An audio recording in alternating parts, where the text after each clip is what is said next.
trying to bring awareness as to what's going on and bring his perspective onto that system, that process, and how other people in the city from making that same route as well.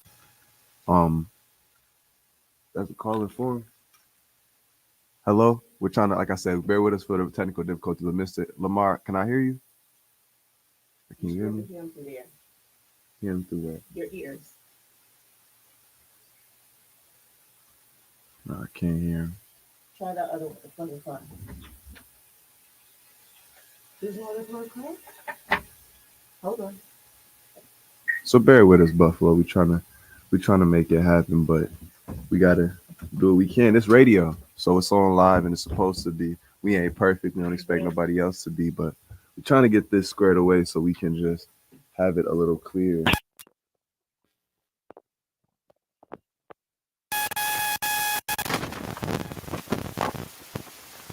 Still not hearing nothing.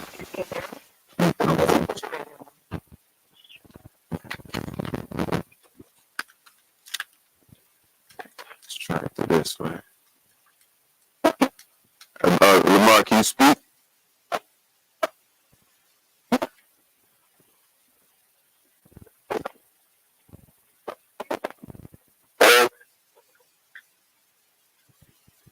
Uh, I heard you was not clear. Like I heard you through the booth. I gotta see if we can get you in the booth. Sorry.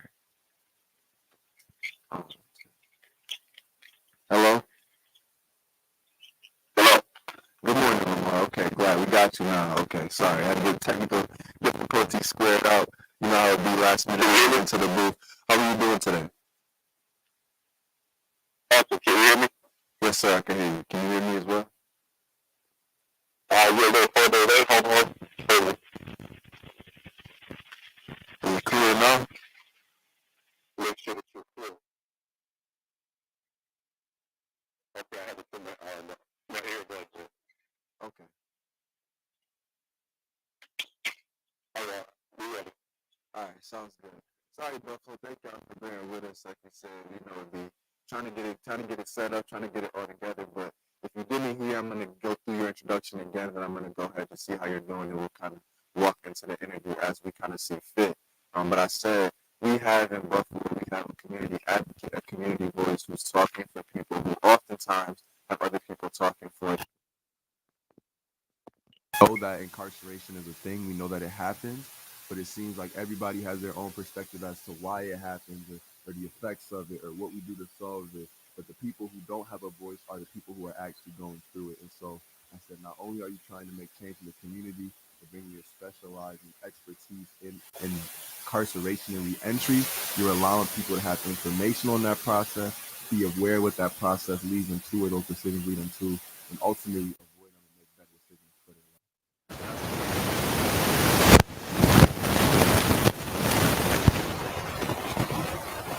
Yes. What's wrong, bro? How are you doing this morning? I'm doing fine this morning. That's good to You hear. know, I'm pumped up, ready to go. As always. With this question, because I know that you do a lot in the city. As of right now, what are the things that you do in Buffalo, especially around community advocacy and community building? Okay, well, everything that I do revolves around reentry. Right now, I'm currently working for the Community Health Center of Benwood, 34 Benwood, and I am a care coordinator, which is the behavioral health department. Within that aspect of it, besides the technical aspect with the computers and placing the patients, into the ECW, the e-clinicals, and giving them different aspects of the behavioral health as far as psychological analyzation, seeing if they need transportation.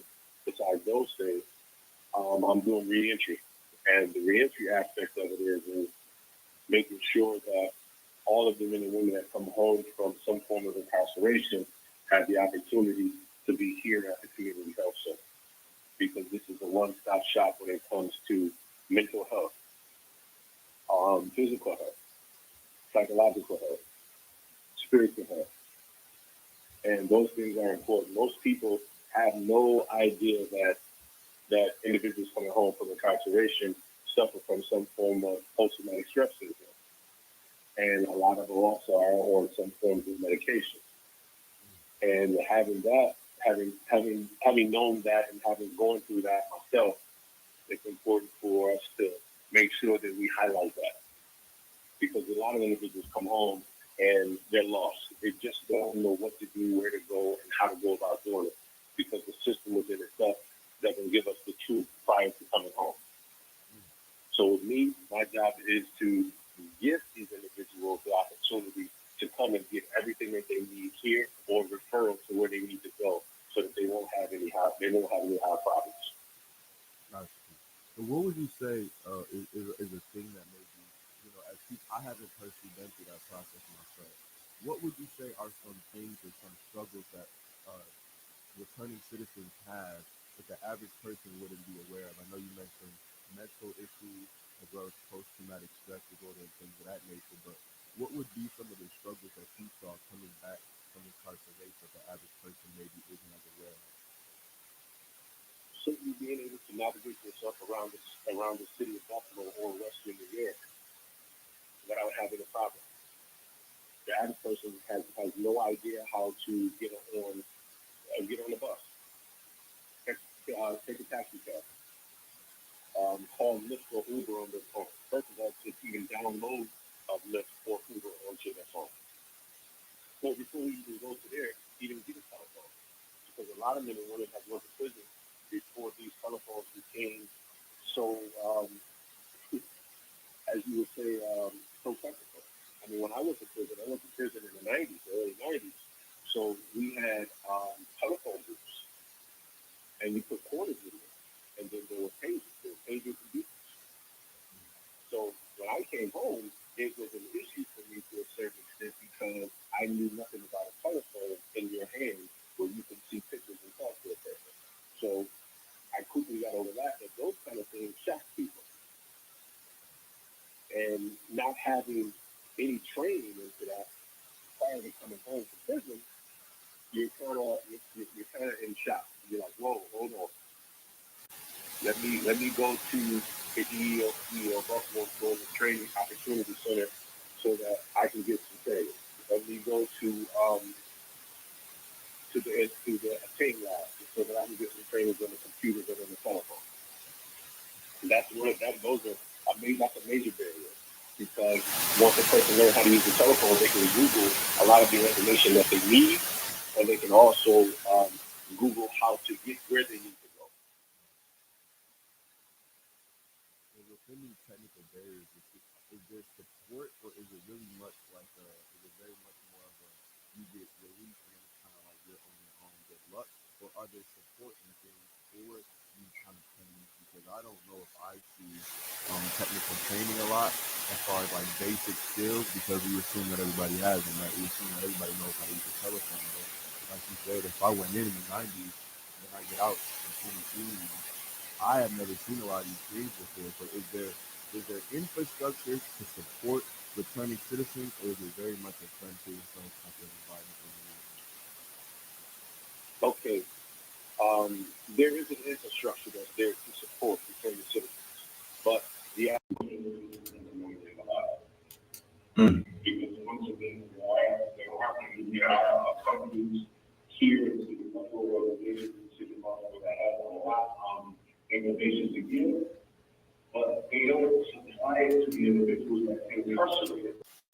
From what I've been told and what I've seen and heard and been in certain meetings, the Western New York Reentry, Pete Coats, and a few other reentry organizations, they're setting up the blueprint so that they can present themselves to the Department of Corrections and be in the Department of Corrections, to be able to present their organizations and their reentry platform to individuals that come home from prison. So I don't know how long that takes. I don't know how long it's going to take, but it needs to be done now. It should have been done 10 years ago. Right. So for me, I learned about these programs when I came home, because I asked questions. And one thing that's important that people just don't know about in the home is that most people's families are either distant from them, they have no family, and they have nowhere to live. Mm. So they're homeless. The average person wants to have a roof over their head and employment. You can't be successful without either one of them. So finding housing is very important. In order for them to be able to get up and go to work in the morning, or be able to get up and even go find a job, or even go to a paid labs, or go to the CEOs and get these type of get this type of assistance, they have to have somewhere to live.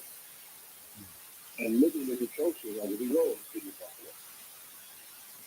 Right. The only reentry housing that exists is the Salvation Army, Back to Basics. They have some homes. They're not in the best of shape, but they have some. And then you have shelters. So you have those come home from prison, and then those that are homeless in the city of Buffalo. So the ones that come home from prisons, you would think that they'll be the ones the first one into these shelters, but the shelters is good because we don't have many. Right. And do you think that like most companies, when you think about, I know that we're going into a facility in the month of August, but do you think that most companies or that have these resources are even comfortable stepping into those environments? Like you said, there seems to be a disconnect. There's a group of people who want to help, a group of people who need to be helped, but for some reason there's a disconnect. Of incarcerated people? Is it because of just a lack of awareness or vision, or do you think these companies even have a desire to go into these type of environments to get you guys informed on the resources? Because like you said, if we're not in the prisons, it's not accessible. It has to be in front of you while you're still in there so you can get acclimated to use it when you get out. So is there a desire for organizations to be in prisons or not so much? You know, there is a distribution within the nonprofits. There are small corporations.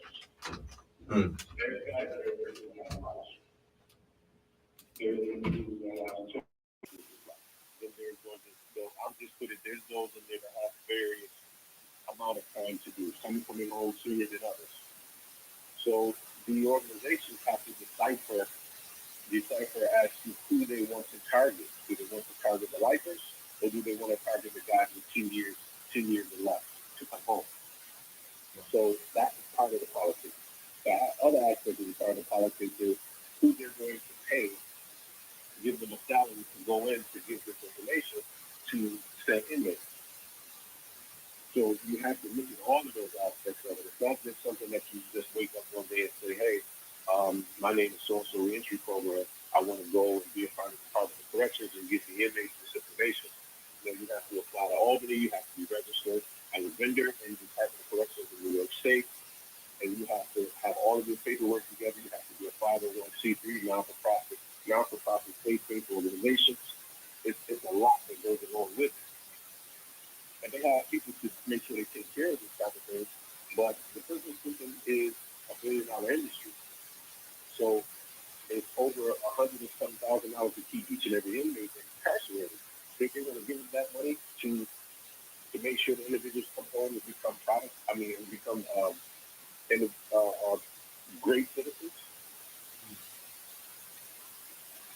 There's a lot of money even behind the scenes of it that's causing a lot of this red tape that's slowing people down. I think that's really interesting to think about. Do you think the average person is willing to fight or be a voice for an incarcerated citizen because they don't have one? Or do you think that there is so much stigma as to what leads to that outcome that the average person kind of would rather it be out of sight, out of mind? Like, do you think the average person is like, yo, we should fight for incarcerated people to have resource when they get back? Or do you think the average person is like, nah, you get what you get, and that's kind of the result of it?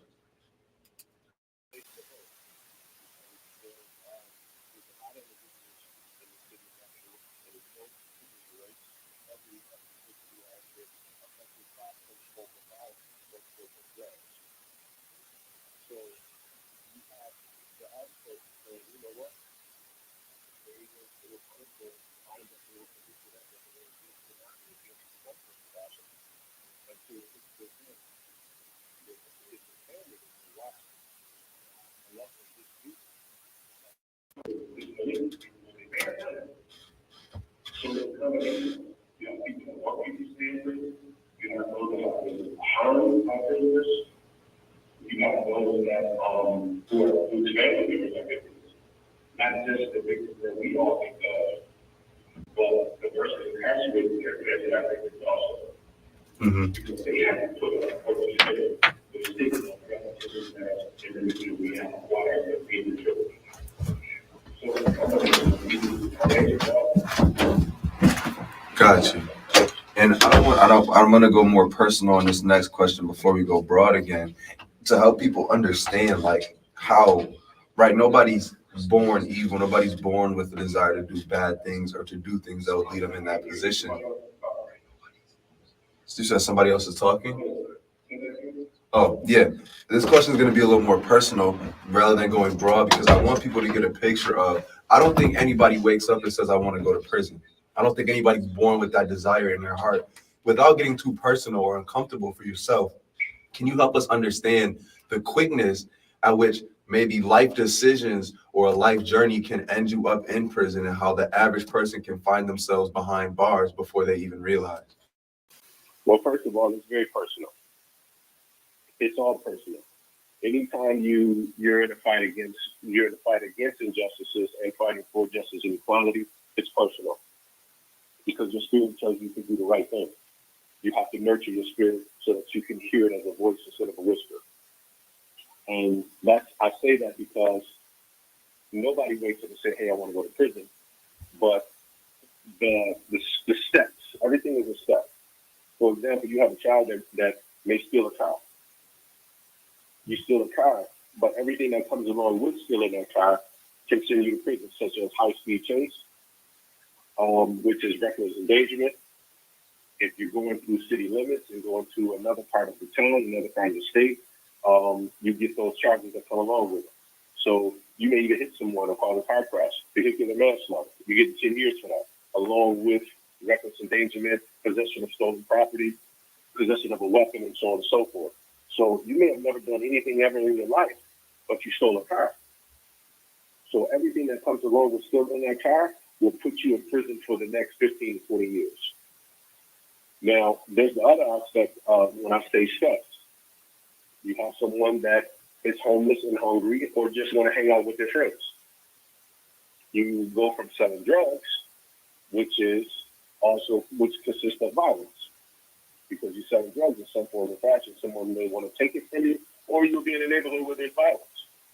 You have to defend yourself. So you may stab or shoot someone. Now it's attempted murder.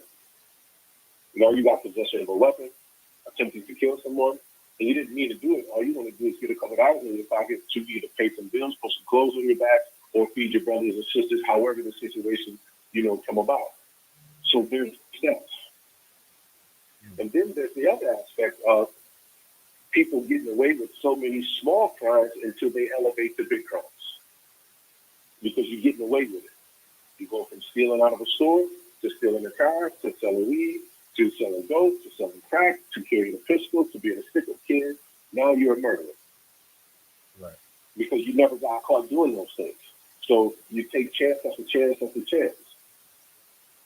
And that comes from not having the opportunities presented to them in their face every single day, which is a role model, which is opportunity to get up out of the neighborhood that they're in, which consists of a training facility in which me and you both work for.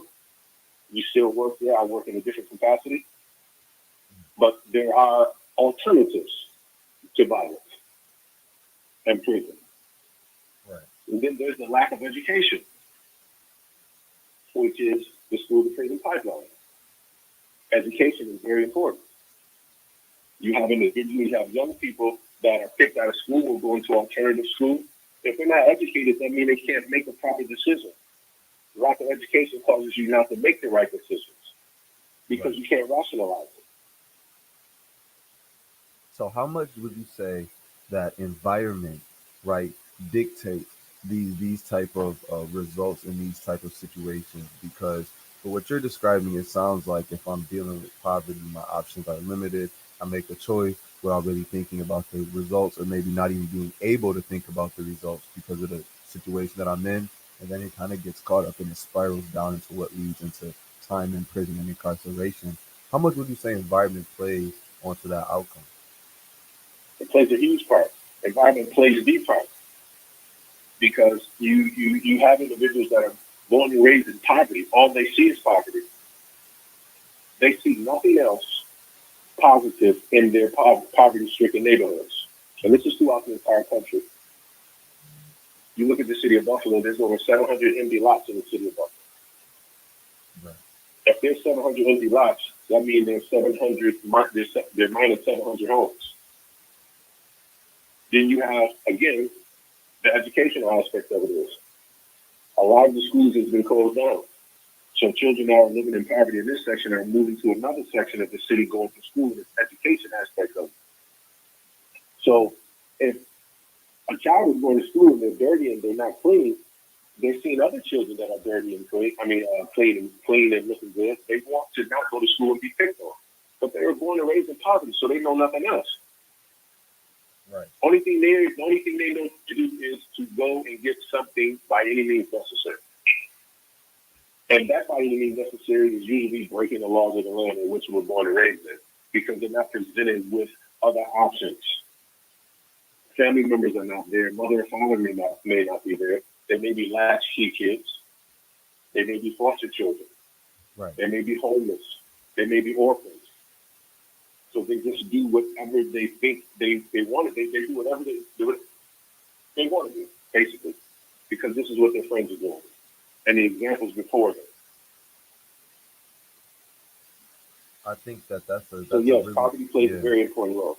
that's a really good point and aspect of it too. I hear a lot of stories, um, and I know some people who have various backgrounds and have found themselves in a life more geared toward the streets. I know people who didn't really have any upbringing, right? Where I know you've talked to me about your story, where it was a little more volatile, a little more unstable. I have others who had a much more stable outlook on life, whose parents were in Mm-hmm. the church and still turned Mm-hmm. into gang violence. I have others who Mm-hmm. had two Mm-hmm. working parents and still turn into Mm-hmm. gang violence. And the common theme that I see is that, like you said, it's a lack of education with an extreme desire, Mm-hmm. whether that desire is to be Mm-hmm. liked. I know a lot of people have felt like because of the way they showed up in their community, they weren't accepted, that the only other alternative was what we glorify. And if you're really on the outside Mm-hmm. looking in, you would think that the black community glorifies rappers and musicians, and we do, we do, we do. But we also understand the nuance of what's required and the sacrifices to get there. But if you're a young person on the outside looking in, and you're just like me, I'm gonna use myself as an example. I got glasses on. I speak real proper. I'm got corny jokes. I'm going. I could see how if I wasn't around a family and friend circle who accepted me for who I was, I could have felt like, no, I gotta be something else. I gotta be tougher. I gotta go get this. I gotta go get this piece. I gotta go walk around this way or say these things. Or I can't go for these things because they don't represent what I'm trying to be. But to me, it sounds like a desire without the education, like you said, to make an informed decision on how to get it. So let me ask you this, because we have communities that are plagued with poverty. We have communities where everybody from the top down, elders to the youth, have never seen success. How does an elder in a community push a youth to achieve something they've never achieved themselves? How do I love someone or push someone to achieve greatness when I've never achieved greatness myself? And kind of explain that, because I think that communities want to help, but just like you said, there's an education gap with the youth. It goes both ways. I think the average Mm-hmm. elderly person, if you ask them, how do I get rich, is going to tell you, start a business, stock. But then when you ask them some additional questions, you're going to find out they just as lost as me. And so, how does a community love and nurture the youth and create an environment for success, even if they haven't seen it themselves?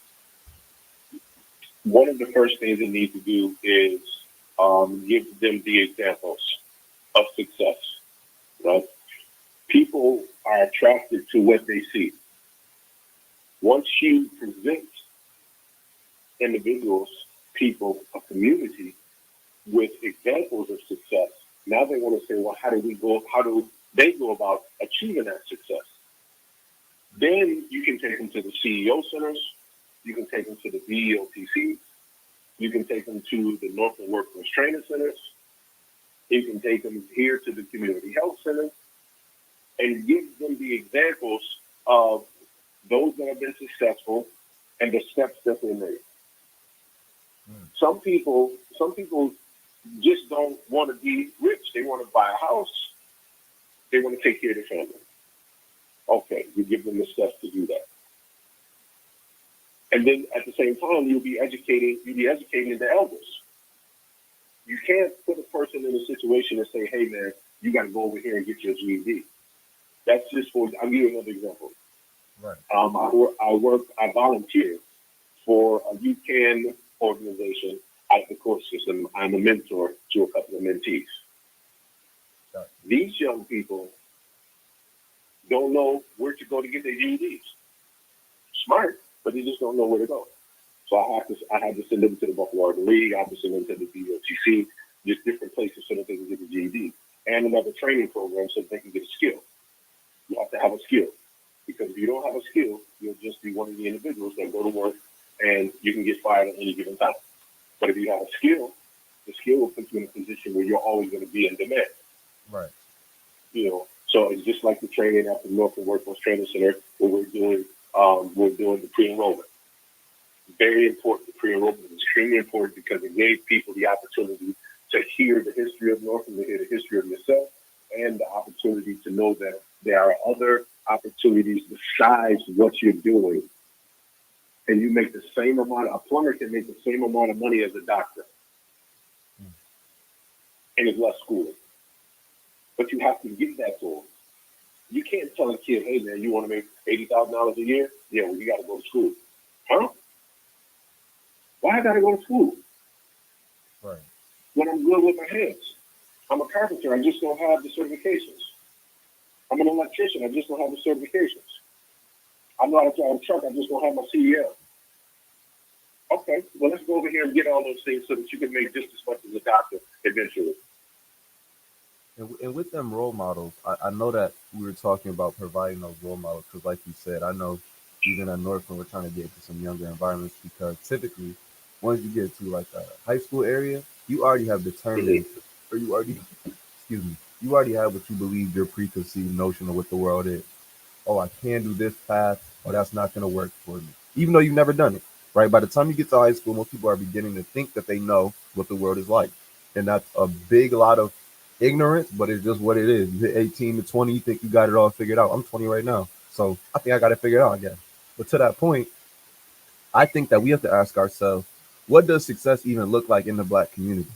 I'm not just saying black because it's any race, but even I'm looking at myself. What does success even look like?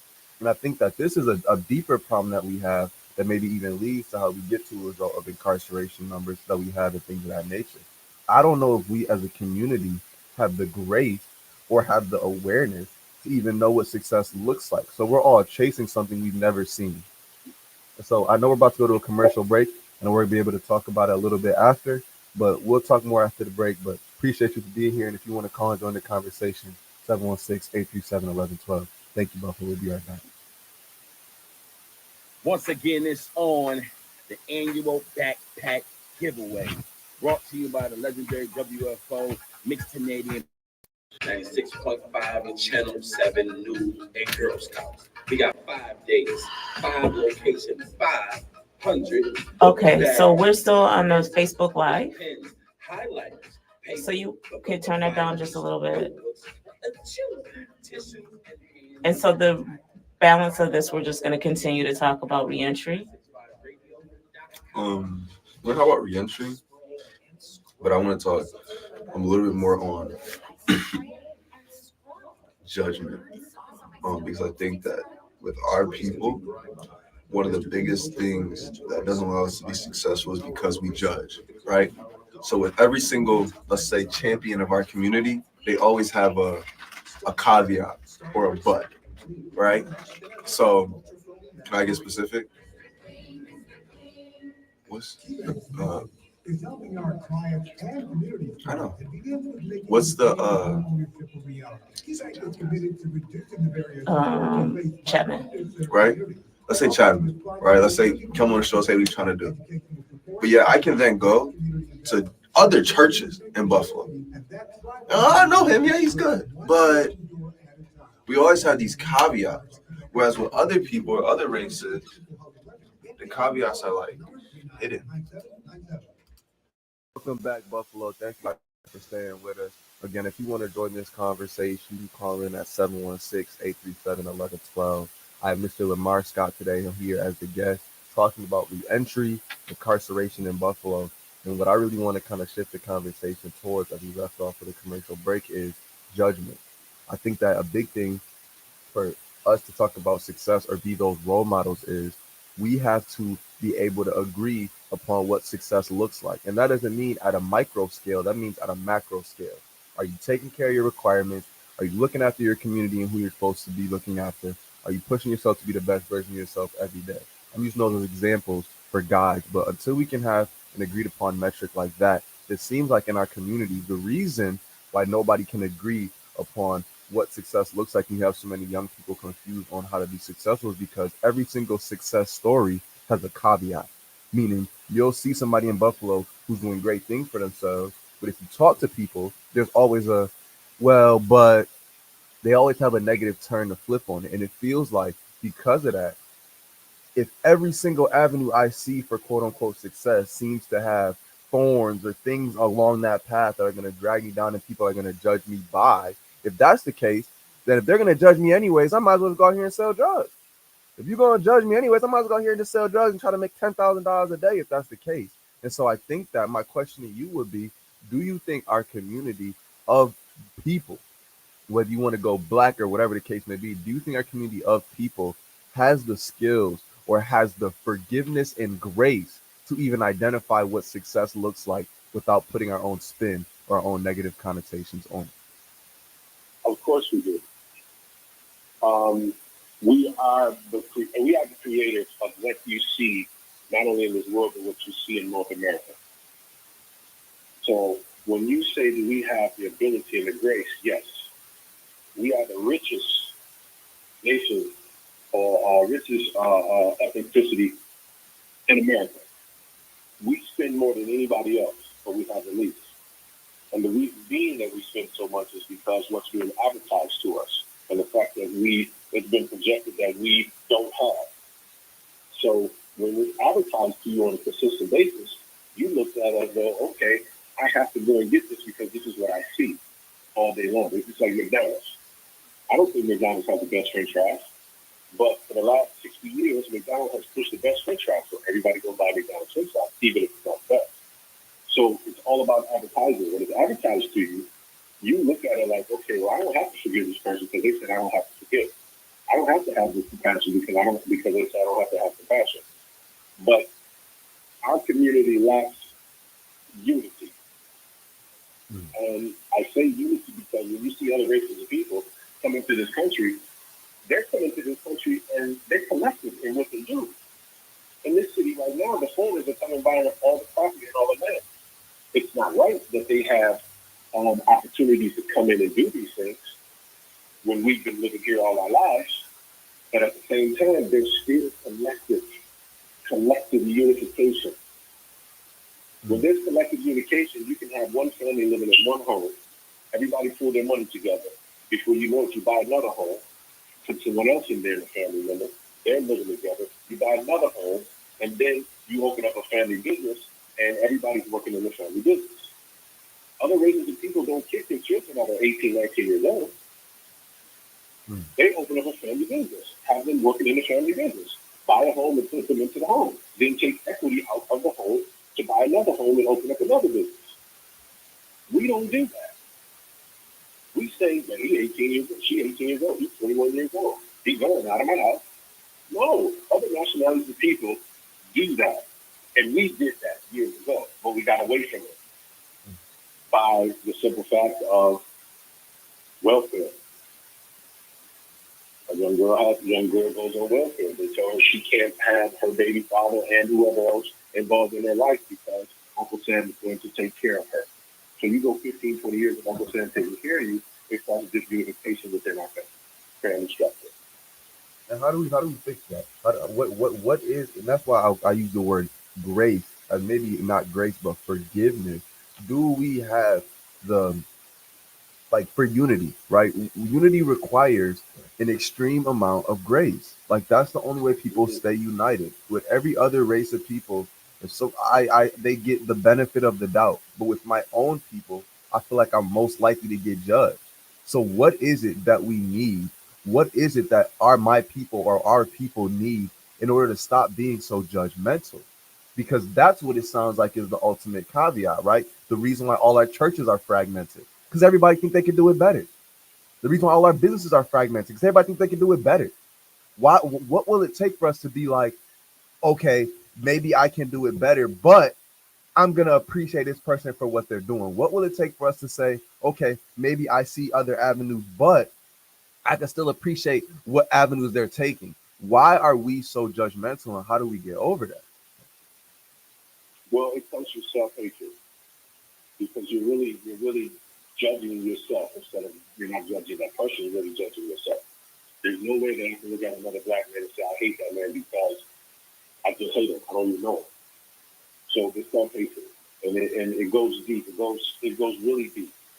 Most of us we have spiritual damage. You can go to church or you can go to a mosque. I'm a Muslim. I've been a Muslim for 23 years. And I had to do soul searching when it comes to my spirit and my soul.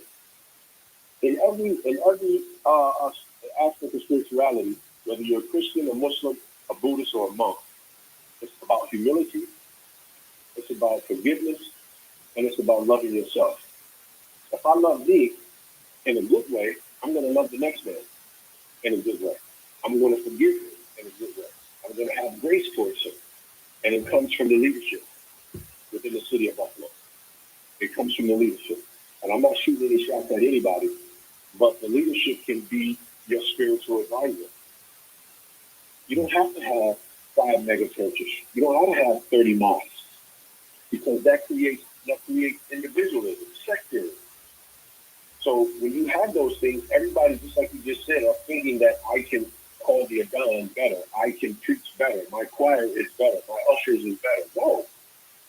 They shouldn't have churches right across the street from each other. Right. Because there's tons of competition. It's called disunification. And then you're looking down on somebody for whatever they do. No, we have to be unified spiritually. And just because I'm a Muslim and you're a Christian doesn't mean that we can't be unified spiritually.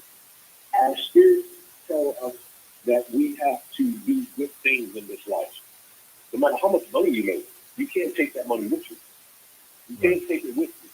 You make money in order to enhance your life and your family, secure that, but enhance the lives of others.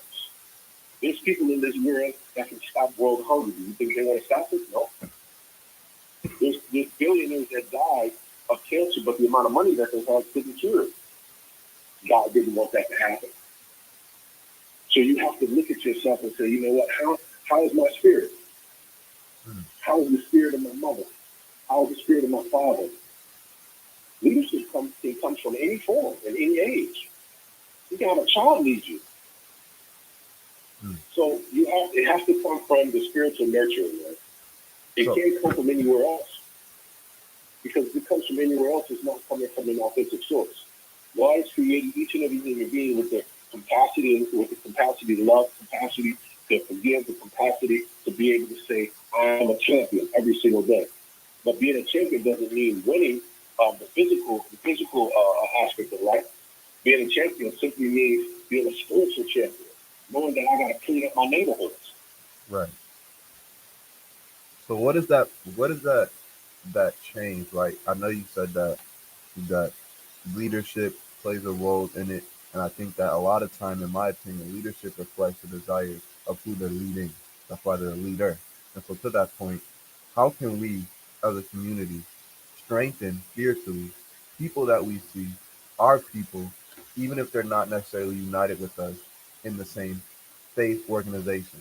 So if you're Muslim, I'm Christian, we're both black. How can I strengthen your spirit even though we don't worship the same? Because we have one common goal. We have one common goal. That common goal is peace. It should be peace. It should be prosperity. So because you're a Christian and I'm a Muslim, doesn't mean that everything in the neighborhood doesn't affect us. If there's a murder on the east side of Buffalo on French and Curve. I own a store on French and Curve, and my neighbor lives next door, so on and so forth. It affects the whole neighborhood. Right. You understand where I'm coming from? If there's a child missing and the child is found, unfortunately, may have been passed away or killed or murdered, it affects the entire city of Buffalo. Before I go, I want to send a shout out to Karima Morrison. She does Bear the Violence. She's been doing great work in the city of Buffalo pertaining to inspiring children, inspiring families, being a rock pertaining to stopping gun violence and finding children and so on and so forth. So shout out to her. Also, where I work here at the Community Health Center in Buffalo, which is headed by Dr. Levon Ansari, for years, she's been one of the individuals that has given out spiritual advice. You understand what I'm saying? She's been giving out medical advice. She's been giving out psychological advice. She's been helping the community for years. So there are leaders in this community. You know, Baji Ansari, he was a coach for Buck State for years. He took his teams to championships from Turner Carroll High School for years. He's put individuals in the NBA. He's one of the individuals that was given awards by the Pope. You know what I'm saying? So there are leaders within this community. People just have to look at those leaders and not judge them and say, well, he's a Muslim or he's Christian. No. We're all human beings, and our spirit tells us, once it's nurtured loud enough, we're seeking peace. We can only have peace and prosperity in these neighborhoods if we come together and stop being individuals. We can't win by ourselves. Nobody can. Right. And I like that. And I heard that point you talked about how you're right. We do have leaders. We do have people who rise up, but oftentimes without that support of the people behind them, that grace, they can't be successful. And I even think that when I talk about communication all the time, this is why I harp on it to this degree, is because I don't personally believe the average adult or young person in the community can go out, meet someone in regular life, and identify what's important to them and help them understand why that is relevant to a bigger cause. I don't believe we have the communication skills. I don't see the youth asking the right questions. I don't see the leaders having the right ways to explain and advocate for the youth to make them feel heard. I don't think youth have the right knowledge. I don't think adults understand how to pass that knowledge down. And so I always go back to communication because to me, it sounds like there are people who think it's important. And maybe for you, it's peace in the city. Maybe for someone else, it's prosperity in the city. But until we have the skills for the average person to be able to identify what is important to them first and then to others and how they can both achieve that successfully, I think we're always going to be playing this catch up game where it's like we're fighting from 8 different fronts. So I think that it is communication, it is conversations, it is making sure that we understand the bigger goal. But even to go back from that is to be able to identify that bigger goal as to say, if you don't know how to meet someone where they are and ask them what is important to them, we're going to struggle. And that's what I'm seeing more than anything else. I see a lot of telling, not a lot of asking. And for your point, that's how we get to churches across the street. Because rather than asking you, hey, have you ever thought about this? I'm gonna just tell you I'm opening the store. Instead of asking you how can I contribute and enhance your vision, I'm instead just gonna say, you know what, I'm gonna just do it myself. And maybe that's what we talk about as part of the scarcity mindset, the belief that we don't have enough in our city for everybody to be successful. Maybe that's more relevant to like I said, a communication lapse or an inability to communicate. But to me, we all understand there's important things in Buffalo. But to pick one thing as the most important, I think my city will be stuck for years before we can ever make any progress on that goal because we just simply do not have the right types of conversation. I'll say this also. There's a man named Don Patterson. He's the head of Golden Gloves in New York State. He puts on boxing matches throughout New York State. He has a training program that gives individuals the opportunity to hone their skills, to lift their self-esteem. You know, any type of sports or martial arts or, those kind of things to help build a person's self-esteem. So I say that because he's one of the individuals that has an integral part of building people, building young men and young women up. The self-esteem has to be lifted. You know what I'm saying? Mm-hmm. And even though individuals may not ask the right questions because they're youth usually doesn't it may sound as if they're stupid. And then the adults, such as myself, it's not enough of us that's willing to stand up in front of a crowd and say, hey, this is what this is about. This Right. is my story. I know that you all have been in this type of situation, going through this and going through that. So here's the success. Here's the examples of success. Right now, myself and a few others are defying the odds of prison. You know, I did 28 years at state, 2 in a homeless center. I ended up being 3 decades. I was just recently let out parole after 3 years. Right? Now, that scenario within itself is defying the odds because the statement is within 8 months to a year, the average person that has spent a significant amount of time in prison goes back to prison. Gotcha. But again, those things are not being recognized. You have to let people know that we recognize the great things that you're doing. Come on over here and let's talk about this. How can you talk to these youth? Right. How can you be over here and speak to these individuals that are homeless? Can you come over here and do so on and so forth? There's some of us out here that's really doing the work, though. There's some of us that are really, really doing the work. And before we continue, I'm not to cut you off. We have a Lamar. We have a call that wants to join in before you continue. I don't want you to get on the road and we got to cut you in the middle, but I want the call to get a chance to ask you a question and speak with you. Caller, you are on the air. Good morning. Good afternoon. Good afternoon. Another great subject that you all young fellows are having. A lot of times when we had this discussion, I feel that history is left out of it when you talk about our successes in America. And a lot of blacks have been successful. But never forget that we had places, for instance, in Chicago, Atlanta, Texas, New York. I can go on and on. When we talk about, for instance, I'll give you a perfect example. You talk about the great Wall Street, Black Wall Street that we had.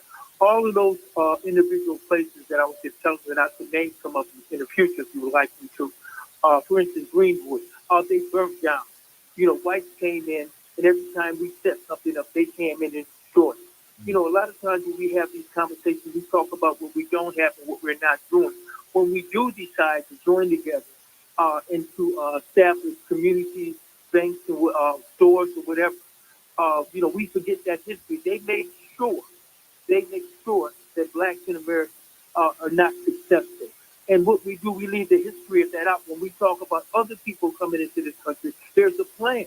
You see, they have a plan in place when they bring those other people in and give them the taxes and the resources that we should be doing for them to be successful. And then when we try to do the same thing, you understand what I'm saying? They come along and they set up ways to destroy us. For instance, I had spoke on about a week ago how the banks, for instance, the banks have redlined this Jim Crow for the last 400 years, you can even say, or 100 years, right? We never speak on that. Yet still nobody ever talks about since the bank. And then after they bring these immigrants in, then they come out and put in the newspaper, yeah, we redline out to stop blacks from buying houses, establishing what you might say equity in those houses so they're able to buy business.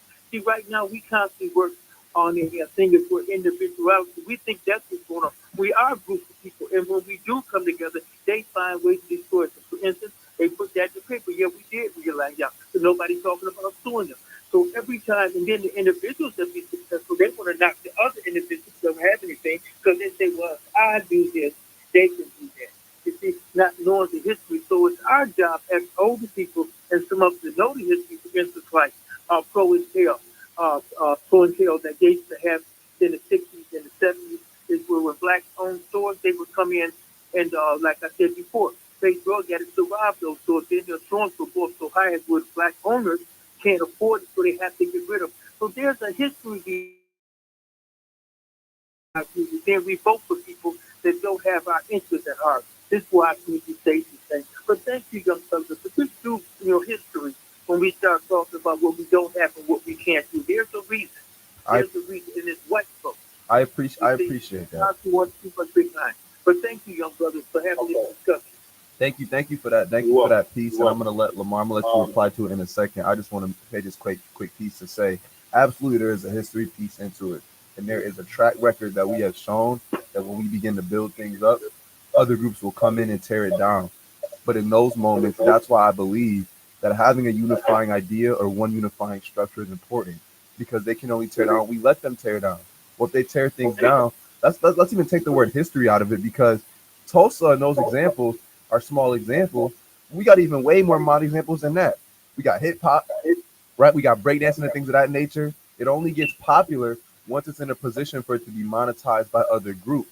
But that's why, and that's only allowed to happen because we don't unify together to make it profitable on our own and to defend the ideas and our intellectual property that we have. Because it's so much easier to tear down somebody else or point fingers at somebody else instead of, like you talked about, having the grace to be able to say, I see what you're doing and I see how I can make it better without making it my own. And that scarcity mindset is what takes us and chops us down, because it's hard to have grace when everything is framed from when you take, I lose. Or at this when you eat, I go hungry. And so I think that for that point, to have that grace, even to remove that anger out of ourselves for other races. Because we could sit here and be angry at other races all we want, but that's how you end up with the angry black man, angry black woman stereotype that doesn't even lead to success or solution. And so I think that, yes, history will show time and time again that we are struggling. But also our past track record should also show that in the midst of everything that they've taken, we still found a way to create more creation. That's the why I used that word a couple weeks ago, to unite black people more than suffering. Creation. Because what I see is the people who, despite no matter what you take, always have something else new on the plate. And so to that point, I want to flip it back to Lamar. I know we were talking about the the making sure that people are aware, have the grace, have the things they need to be able to identify what's important to people. And then even within that, once you identify that, not judge it. It requires that twofold balance. Identify what's important, and once they tell you what's important, meet them for where they are. But it seems to me like I just have a people who every time, like you said, whether out of fear of seeming unintelligent, out of fear of judgment, the people that have the skills and the greatness that we know we have inside of us consistently dim their light, either out of fear of judgment or fear of mistake. And in my opinion, that's what's the issue with us, is because everybody would rather blend in than risk standing out. But I think the reason for that is because of the judgment and the bitterness that their own people tend to show for people who do. But I'm gonna let you continue what you were talking about, Lamar. If you want to comment on the caller talking about history, just be aware we're getting to the end of the interview. So we're gonna talk about this, talk about events that you're doing right now, what you're doing in the future, and then we're gonna get up out of here. So up to you to take it how you want. First of all, let me say I thank the brother for calling in. Right? But we have a habit of being very angry, and instead of using that anger and turning it into compassion, not compassion but passion. My guy Harry Thomas says champions are men or individuals that talk about solutions. You don't talk about the problem inextensively. You talk about the solutions. So the solution, the history is very important. The history shows you what we've done, what we've accomplished, what we can do, and what we will do. Only if we nurture our spirit, be collective in our unification. You have to do that. It's a necessity. Time is past to the point where you continue to point the finger. You can't keep pointing the finger. If we spend more money than any other nationality in America, that means we have the funds to do what we want to do. We have people in powerful positions all over the country right now that have melanin in their skin. You think individuals that we admire, such as Jay-Z and 50 Cent, you think these dudes just got there because they just got there? No, they got there with hard work and dedication. You think Aaron Thomas became the individual that he is now for motivational speakers by simply just saying, okay, I want to be a motivational speaker?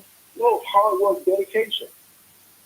And then you step outside and say, hey, I want to bring this person with me. I want to bring that person with me. But there's so many things that we have to do. The first thing is unification. Once we unify, we put ourselves in a position to say we can do anything that we want to do. Because if you take a hand and put it a fist together, the fist is tight. If you take the hand and spread it out, you see the fingers go individually. You can break a finger because it's an individual. But you can't break a finger if it's balled up into a fist. We are strong. We're champions, man.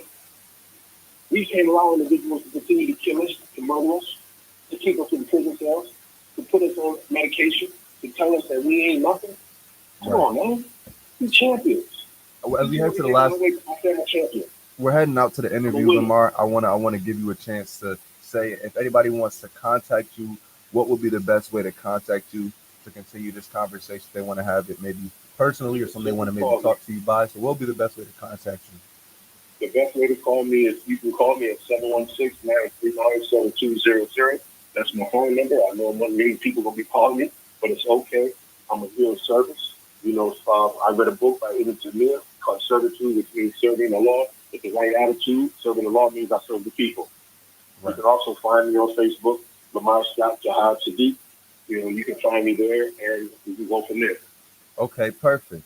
Well, all of you listeners, Mr. Lamar, thank you for coming today, coming on the show, talking about your perspective.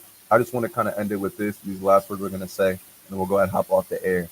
From what I've heard, it shows to me that we are still a people today who still want to be better and better ourselves. We want to empower our youth. We want to empower our elders. But in order to do that, we need to fundamentally start to love ourselves again. We judge others because, like you said, we judge ourselves. And so to me, when you're walking down the street, when you're walking in your life, man, take a moment to say something kind to that brother at the corner store or to that sister at the store, because you never know how slowly, if we start to rebuild our self-esteem and take away some of these shackles of scarcity, some of these shackles of not loving ourselves, the greatness that we can achieve because we've seen it. The history track record shows that Tulsa didn't just happen because we got lucky. It happened because people wanted it to happen. If it can happen once, I'm very sure it can happen again. So thank you, Buffalo, for listening. I appreciate the interview today. And be sure to tune in next week. And if you want to join that conversation, always remember, call in at 716-837-1112. Thank you, Jim. Thank you, Shad. Have a good rest of your day. Bye.